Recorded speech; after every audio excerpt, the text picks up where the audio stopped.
জনাব মুহাম্মদ রাসূলুল্লাহ সাল্লাল্লাহু আলাইহি ওয়াসাল্লাম যখন দুনিয়াতে আসছেন তখন মুসলমান মুমিনের সংখ্যা কি পরিমাণের ছিল বলেন তো? হ্যাঁ, কম না, একজনও ছিল। নবী আলাইহিস সালাতু ওয়াস সালাম যখন দুনিয়াতে আসছেন মুমিনের সংখ্যা একজনও ছিল না।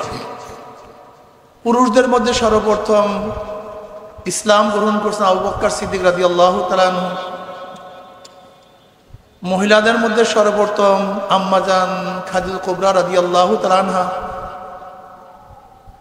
বালকের মধ্যে সর্বপ্রথম আলীউল মুর্তজা রাদিয়াল্লাহু তাআলা আনহু। গোলামদের মধ্যে যায়েদ ইবনে হারিসা রাদিয়াল্লাহু তাআলা আনহু। এই চারজন ফার্স্ট মুসলমান। এর আগে কোনো মুসলমানই ছিল না। জনাব মুহাম্মদ রাসূলুল্লাহ সাল্লাল্লাহু আলাইহি ওয়াসাল্লাম আসার পরে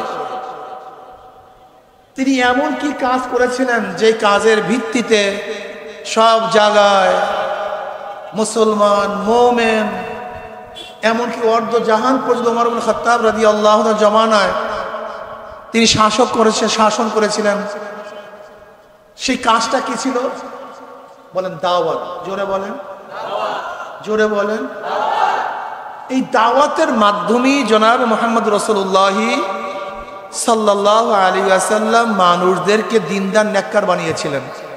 তা আপনার আমার কাজ কি হওয়া উচিত? দাওয়াত হওয়া উচিত। আজকে থেকে নিয়াত করে দাওয়াত দেব, এটা জরুরি। এই দাওয়াতের মাধ্যমে গোটা দুনিয়ার মধ্যে দিন ছড়িয়ে পড়ছে। এই পাক ভারত উপমহাদেশে একজন মুসলমানও ছিল না, একজনও না। এই পাক ভারত উপমহাদেশে মাইনুদ্দিন চিশতি রাহমাতুল্লাহ আলাইহি প্রথম কালেমার দাওয়াত দিয়ে এসেছেন। শুধু তার একার মাধ্যমে প্রায় 1 কোটি গায়রে মুসলিম ইসলাম ধর্ম গ্রহণ করেছেন। আপনি কি জানেন এই জনপথে হাজারো আল্লাহ ওয়ালারা, হাজারো পীর বুজুর্গরা দাওয়াত দিয়ে মানুষকে দিনদার নেককার বানিয়েছেন। আজকে প্রত্যেক জায়গায় দেখবেন তাদের কবর। শাহজালাল ইয়ামানি রহমাতুল্লাহ আলাইহি, শাহ বারান রহমাতুল্লাহ আলাইহি, শাহ মাখদুম রহমাতুল্লাহ আলাইহি, এরা কারা? এরা সবাই দায়ী। আর মনে রাখতে হবে জনাব মুহাম্মদ রাসূলুল্লাহ সাল্লাল্লাহু আলাইহি ওয়াসাল্লামের সাথে যেই দায়ীর যত বেশি মিল থাকবে তার দাওয়াতে তত বেশি ফায়দা হবে। দিনকে আমরা আধুনিক বানায় ফেলাইছেন। দেখবেন যেই দলের যে প্রধান, যদি সেই দলের প্রধানের কাছে তার অনুসারীরা মাথায় ফুক নিতে যায়, আমরা কি বলবো? কি করতেছে, এটা কেমন কথা? অথচ নবী আলাইহিস সালাত ও সাহাবারা নবী আলাইহিস সালাত ওয়াস সালামের কাছে মাথায় ফুক নেওয়ার জন্য গেছেন কি জান নাই? তার মানি আজকে যদি কেউ কারোর মাথায় আমার মাথায় ফুক দেয়, মাথা মাসায় করে, কি বলবে? এটা আধুনিক না, বরং এটাই সুন্নাত।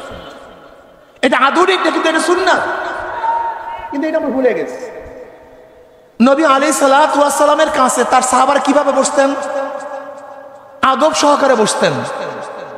দেখবেন মাশায়েখের সামনে এখন তার অনুসারীরা আদব সহকারে বসেন। মাশায়েখদের সামনে নবী আলাইহিস সালাম সাহাবারা যেরকম মাথা নিচু করে বসতেন, উচ্চ আওয়াজে কথা বলতেন না, এখনো দেখবেন হক্কানি পীর বুজুর্গর কাছে এইভাবেই তারা বসেন। নবী আলাইহিস সালাতু ওয়াস সালামের কাছে তার অনুসারীরা দোয়া নিতেন। এখনো দেখা যায় যারা মাশায়েখ হক্কানি আল্লাহওয়ালা তাদের কাছেও তার মুরব্বীদের কাছে দোয়া নেন। ফামাসা রাসাহু ফাদাআলাহু, নবী আলাইহিস সালাতু ওয়াস সালাম মাথার মধ্যে স্পর্শ করতেন, দোয়া করতেন। কিন্তু এগুলি আমাদের মধ্যে নাই। এগুলি কি মনে করি যে আধুনিকতার খেলাফ। নবী আলাইহিস সালাতু ওয়াস সালামের দরবারে এমন কিছু লোক ছিল যাদের মাথা ছিল এলোমেলো, যাদের পোশাকগুলি ছিল জীর্ণ শীর্ণ, যাদের চেহারার মধ্যে রং ছিল না, ঢং ছিল না। এমনকি নবী আলাইহিস সালাতু ওয়াস খাস লোকগুলি এমন ছিল, বড় লোকের দরজার কাছে গেলে বড় লোকরা দরজা খুলতো না। ভদ্র পরিবারে যদি বিবাহের জন্য প্রস্তাব দেওয়া হতো তাহলে ভদ্র পরিবারের লোকগুলি তাদের কাছে তাদের নিয়ে বিবাহ দিত না। এরকম জীর্ণ শীর্ণ লোক ছিল নবী আলাইহিস সালাতু ওয়াস দরবারে। কিন্তু এখন যদি কোনো জীর্ণ শীর্ণ লোক, যাদের চুল এলোমেলো, পরিপাটি না, জামা কাপড় সেরকম স্বচ্ছ না, সুন্দর না, আমরা তাকে দূরে ঠেলে দেই। কিন্তু জনাব মুহাম্মদ রাসূলুল্লাহ সাল্লাল্লাহু আলাইহি ওয়াসাল্লামের কাছে এই লোকগুলি সবচেয়ে দামি ছিল। যেই মাজলিসের মধ্যে, যে জামাতের মধ্যে এরকম কিছু লোক থাকবে না, তাহলে কি মনে করতে হবে? নবী আলাইহিস সালাতু ওয়াস সালামের পুরো সাহাবার জামাতের সাথে তাদের পূর্ণাঙ্গ মিল নেই। নবী আলাইহিস সালাতু ওয়াস সাহাবাদের মধ্যে এরকম কিছু লোক ছিল যারা ভয়ে, তাদের অবস্থা কি ছিল? বুখারীর মধ্যে রওয়ায়াত আসছে, নবী আলাইহিস সালাতু ওয়াস সালাম বয়ান করতে দাঁড়াইলেন, খুতবা দিতে দাঁড়াইলেন, তিনি কবরের বয়ান শুরু করলেন। দাজ্জাল মুসলিমুনা দাজ্জাতান, মুসলমানদের মধ্যে হায়বা শুরু হয়ে গেছে।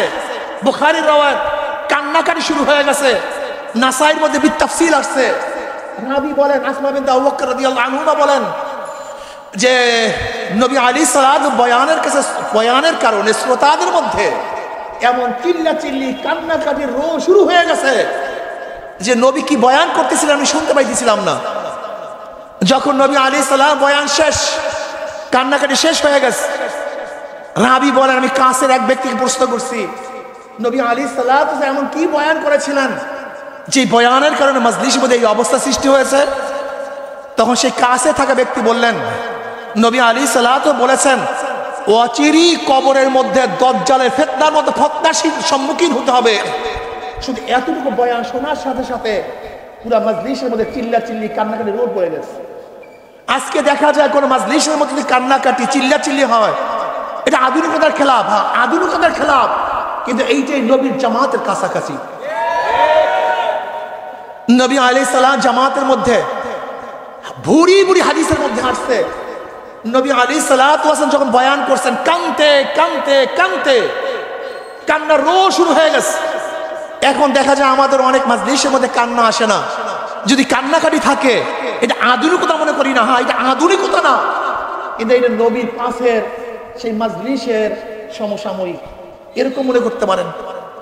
আমি কি বলতে চাই, মনে রাখতে হবে জনাব মুহাম্মদ রাসূলুল্লাহ সাল্লাল্লাহু আলাইহি ওয়াসাল্লাম জামাতের সাথে যত বেশি আপনার মিল থাকবে, মনে করতে হবে তত বেশি হক অবস্থা আছেন। আর নবী আলাইহিস সালাতু জামাতের সাথে যত বেশি দূরত্ব, মিল থাকবে না, মনে করতে হবে দিনের থেকে আপনি তত দূরে অবস্থান করতেছেন। আল্লাহ আমাদের সবাইকে আজীবন নবী আলাইহিস সালাতু ওয়াস সালাম মাজলিসের রূপে আমাদের মাজলিসগুলোকেও সুসজ্জিত করার তৌফিক আল্লাহ আমাদের সবাইকে দান করেন। আমা আলাইনা ইল্লাল বালাগ। আসসালামু আলাইকুম ওয়া রাহমাতুল্লাহি ওয়া বারাকাতুহু।